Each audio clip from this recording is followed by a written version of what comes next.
Shri Venkateswara gold తాకట్టులో ఉన్న మీ బంగారాన్ని విడిపించి కొనబడును.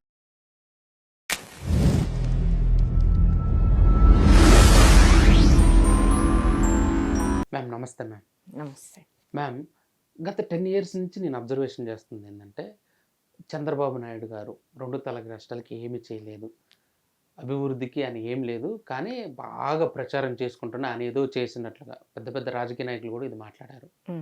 చంద్రబాబు నాయుడు గారు ఈ 2 తెలుగు రాష్ట్రాలకి చేసింది ఏంటి మ్యామ్? సో ఇప్పుడు చంద్రబాబు నాయుడు గారు ఏం చేయలేదు అసలు తెలుగు రాష్ట్రాలకి అని అంటారు కదా.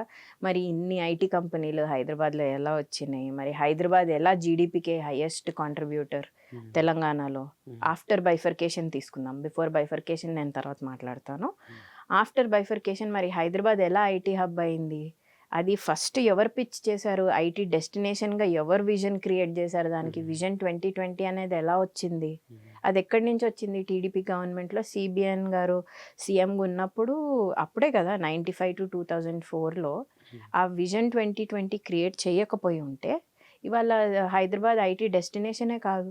ఇవాళ మనం ఎంతమంది మైగ్రెంట్స్ని చూస్తున్నాం స్టేట్లోకి రావడము, ఎన్ని డిఫరెంట్ స్టేట్స్. అదే కాదు, చాలామంది బయట వాళ్ళు, మన స్టేట్ వాళ్ళు కాని వాళ్ళు, తెలుగు వాళ్ళు కాని వాళ్ళు వచ్చి I will not leave Hyderabad and go, this is the best city అనే బిరుదు కూడా మనకు చాలాసార్లు వచ్చింది. As a city, most affordable city. ఇది ఎవరు క్రియేట్ చేశారు, ఎలా క్రియేట్ అయింది? ఇది ఒక్కటే కాకుండా ఇవాళ లక్షల ఐటీ ప్రొఫెషనల్స్ని చూస్తున్నాం అండ్ వాళ్ళ సంపాదన కూడా ల్యాక్స్లో ఉంది. ఈ financial profile of a family uplift చేసింది ఎవరు? సిబిఎన్ఏ కదా, చంద్రబాబు నాయుడు గారే కదా. ఈ కంపెనీసే రాకపోయి ఉంటే హైదరాబాద్కి, ఈ విజనే క్రియేట్ చేయకపోయి ఉంటే ఎక్కడి నుంచి వచ్చేవి? నేను ఒక ఎగ్జాంపుల్ చెప్తాను. తను వరల్డ్ ఎకనామిక్ ఫోరంకి వెళ్ళినప్పుడు అప్పట్లో 95 to 2004 టైంలో ఫస్ట్ టైం పిచ్ చేసినప్పుడు ఆంధ్రప్రదేశ్ అనే స్టేట్ని అండ్ హైదరాబాద్ని ఐటీ డెస్టినేషన్గా క్రియేట్ చేసే విజన్ టైంలో హైదరాబాద్ అనే సిటీ గురించి మాట్లాడుతుంటే ఫారినర్స్ ఏది పాకిస్తాన్ హైదరాబాదా అని అడిగారంట. ఇది ఒక ఇన్సిడెంట్ జరిగింది అప్పుడు వీళ్ళు వరల్డ్ ఎకనామిక్ ఫోరంకి వెళ్ళినప్పుడు. లేదు, హైదరాబాద్ అనే సిటీ ఇండియాలో ఆంధ్రప్రదేశ్ అనే స్టేట్లో ఉంది. అప్పుడు మనం కంబైన్డ్ ఆంధ్రప్రదేశ్, సో ఆంధ్రప్రదేశ్ అనే స్టేట్లో ఉంది అని క్లారిఫికేషన్ ఇవ్వాల్సి వచ్చింది వాళ్ళు. ఇప్పుడు ఇవాళ హైదరాబాద్ అనే సిటీకి ఇట్లాంటి రికగ్నిషన్ ఎవరి వల్ల వచ్చింది మరి? సో చంద్రబాబు నాయుడు గారు ఏం చేయలేదు అనేది ఒక ప్రాపగాండా. అది ఏంటి? పొలిటికల్ పార్టీస్ క్రియేట్ చేసిన ప్రాపగాండా.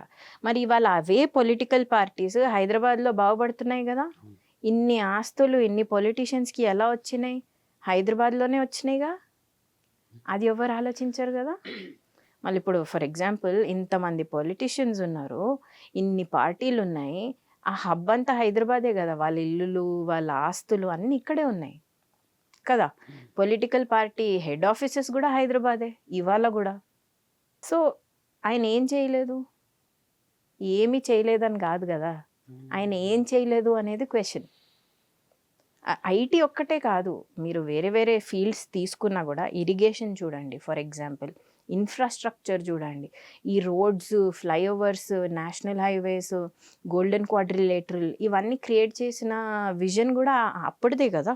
95 to 2004 టైంలో ఉన్నప్పుడు ఆయన సీఎంగా ఇదంతా అప్పుడే కదా. వాజ్పేయి గవర్నమెంట్ అప్పుడు సెంట్రల్లో ఉన్నప్పుడు ఇక్కడ స్టేట్లో మనది అప్పుడు కూడా అలయన్స్లో ఉండే చేశారు ఇవన్నీ. So some of the biggest projects came during that time.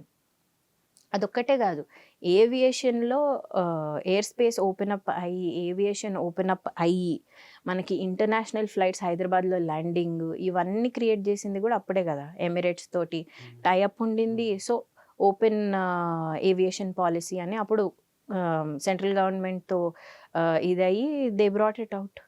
అదొక్కటే కాదు, ఐటీ అండ్ టెలికాం పాలసీ తీసుకొచ్చారు.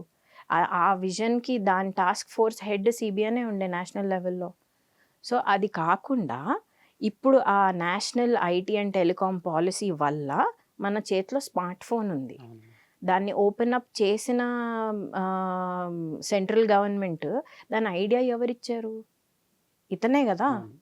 సో ఏం చేయలేదు అని కాదు, ఫస్ట్ అసలు ఫ్యాక్ట్స్ తెలుసుకోవాలి మనం. ఫ్యాక్ట్స్ తెలుసుకుంటే యాక్చువల్లీ నేషనల్ లెవెల్లో ఇంపాక్ట్ ఉంది. అసలు ఆయన ప్రూవ్ చేసుకోవాల్సిన అవసరం లేదు. మన బ్యాడ్ లక్ ఏంటంటే మనం పొలిటికల్గా ప్రాపగాండాలో మనము మొత్తం అది బిలీవ్ చేసుకుంటూ పోయి యాక్చువల్గా ఎవరు ఏం చేశారనేది మర్చిపోతాం. ఎందుకంటే మీడియా అలాగైపోయింది ఇవాళ. అవును. ఏం చేయలేదు, వీళ్ళేం చేయలేదు. పోనీ ఒక్క సెకండ్, ఎవరైతే ఏం చేయలేదు అని అంటున్నారో అసలు వాళ్ళ ట్రాక్ రికార్డ్ ఏంటి ఫస్ట్? ఇది ఎవరు అడుగుతున్నారు? జనాలు అడుగుతున్నారా?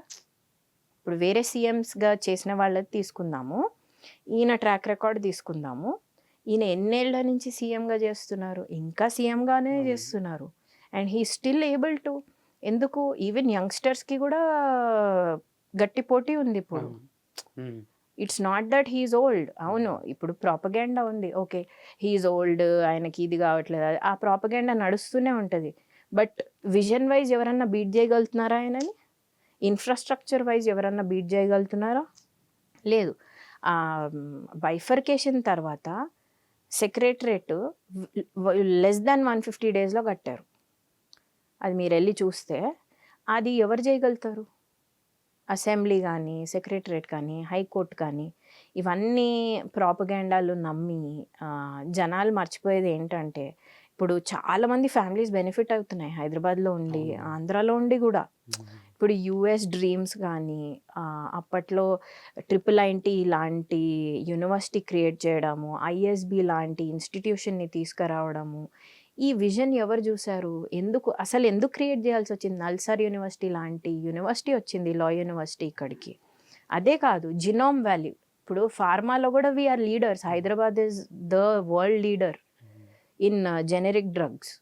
సో ఇది ఎవరు క్రియేట్ చేశారు? ఎందుకు? ఆ vision was part of vision 2020. So it's not just IT hub, it is also world's pharma hub. ఇది మనం మర్చిపోతాము చాలామంది. అదొక్కటే కాదు, ఇన్సూరెన్స్ రెగ్యులేటరీ డెవలప్మెంట్ అథారిటీ అని IRDA is the regulator for insurance in India. IRDA head office is in Hyderabad. National mining development corporation head office is in Hyderabad. ఇవన్నీ ఎవరు తీసుకొచ్చారు? ఆయనే కదా. సో మనకి ఇది ఒక్కటే ఐటీ ఇది ఫోకస్ చేయలేదు, అది ఫోకస్ చేయలేదని చాలా ప్రాపగాండా నడుస్తుంది. బట్ ఓవరాల్ చూస్తే చాలా సెక్టర్స్లో చాలా గ్రోత్ అయ్యింది. మనం ఏంటంటే చూడము. అదొక్కటే కాదు, ఇవాళ T hub is one of the best incubators and accelerators ఇండియాలో. టాలెంట్కి, స్టార్టప్స్కి, స్కిల్లింగ్కి, వీటికి. అది IIIT ఎవరు క్రియేట్ చేశారు? CBNఏ కదా. సో ఇవన్నీ చూసుకుంటూ పోతే అసలు ఈవెన్ ఫర్ ఎగ్జాంపుల్ ఇప్పుడు ఫార్మర్ కోఆపరేటివ్స్ క్రియేట్ అయినాయి అప్పుడు ఆంధ్రాలో. ఈ మండీ సిస్టమ్, ఈ అదేంటి super markets, sorry not super markets, చిన్న మార్కెట్స్, కోఆపరేటివ్స్. ఎస్. ఈ సిస్టమ్ అంతా ఎవరు క్రియేట్ చేశారు? APMC యాక్ట్ అని ఒకటి వచ్చింది, అగ్రికల్చర్ మార్కెటింగ్ సంబంధించిన యాక్ట్. అది that was created by CBN himself. అదొక్కటే కాదు, e governance model for the country also came with CBN only. And గవర్నమెంట్లో అకౌంటబిలిటీ పెంచింది కూడా as a chief minister Chandrababu Naidu గారే. ఫర్ ఎగ్జాంపుల్ అప్పట్లో ఇన్స్పెక్షన్స్ ఉండేవి, సర్ప్రైజ్ ఇన్స్పెక్షన్స్ చేసేవాళ్ళు. అవి వచ్చినాయి ఈయన వల్లనే. ఫర్ ఎగ్జాంపుల్ రోడ్స్ క్లీన్గా ఉన్నాయా లేదా, ఎర్లీ మార్నింగ్ వెళ్ళి ఇన్స్పెక్షన్స్ చేసేవాళ్ళు. IAS ఆఫీసర్స్ మీద చేశారు. అప్పట్లో IAS ఆఫీసర్స్ని సస్పెండ్ చేశారు. దాని తర్వాత వాళ్ళే రియలైజ్ అయ్యారు, అయ్యో నేను ఇట్లా చేసుకుంటూ పోతే బ్యూరోక్రసీ నా తోటి ఉండదు కదా అని చెప్పి రియలైజ్ అయ్యారు. So development is not just about one aspect.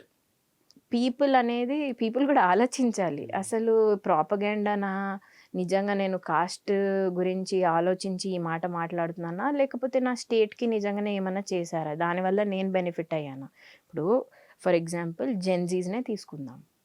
Gen Zs చాలామంది వాళ్ళ పేరెంట్స్ చాలా మంచి ఎంప్లాయీస్ కానీ వాట్ ఎవర్, వాళ్ళు ఫైనాన్షియల్గా మంచి కండిషన్స్లో ఉన్నాకనే Gen Z generation is at that stage ఇవాళ. అంటే సర్వైవల్ ప్రాబ్లమ్స్ లేవు జెన్జీకి అవును.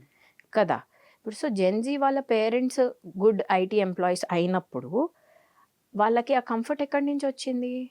ఆ ఐటీ అనే సెక్టర్ క్రియేట్ అయినందుకు కదా. మీ పేరెంట్స్ మంచిగా ఎర్న్ చేస్తున్నందుకు కదా. ఇవాళ నువ్వు కూర్చుని ఏ గ్యాడ్జెట్ అంటే ఆ గ్యాడ్జెట్ నీ చేతిలో పడుతుంది కదా. ఆ ఆ వెసులుబాటు ఎవరు క్రియేట్ చేశారు? నీ పేరెంట్స్. ఎందుకు? వాళ్ళ ఫైనాన్సెస్, వాళ్ళ ఫైనాన్షియల్ ప్రొఫైల్ బాగుంది. అది ఎక్కడి నుంచి వచ్చింది? మంచి జాబ్స్ క్రియేట్ అవుతే వచ్చింది కదా. ఆ జాబ్స్ ఎలా క్రియేట్ అయ్యాయి? ఒక పర్సన్ విజన్ 2020 క్రియేట్ చేస్తే కదా వచ్చింది. సో ఇవన్నీ ఎవరు ఆలోచించరు. ఇంకోటి ఏంటంటే నాలెడ్జ్ కూడా లేదు పెద్దగా మాట్లాడేటప్పుడు. ఈ ప్రాపగండాలో పడిపోయి మొత్తము ఎవరు పడితే వాళ్ళు ఏది పడితే అది అనేస్తారు. బట్ యాక్చువల్గా నిజంగా ఫ్యాక్ట్స్ తెలుసుకొని మాట్లాడే వాళ్ళు చాలా తక్కువ మంది. ఇంకోటి కూడా మీడియాలో అసలు ఇది కరెక్టా కాదా అని క్వశ్చన్ చేసే వాళ్ళు కూడా చాలా తక్కువ అవును. మంది. సో అది తెలుసుకోకపోవడం అనేది అదొక ఇన్నోసెన్స్. ప్లస్ మీడియా కూడా కొంచెం ఈ మధ్య బ్యాలెన్స్డ్గా లేదు అవును. కాబట్టి అదొక ఛాలెంజ్.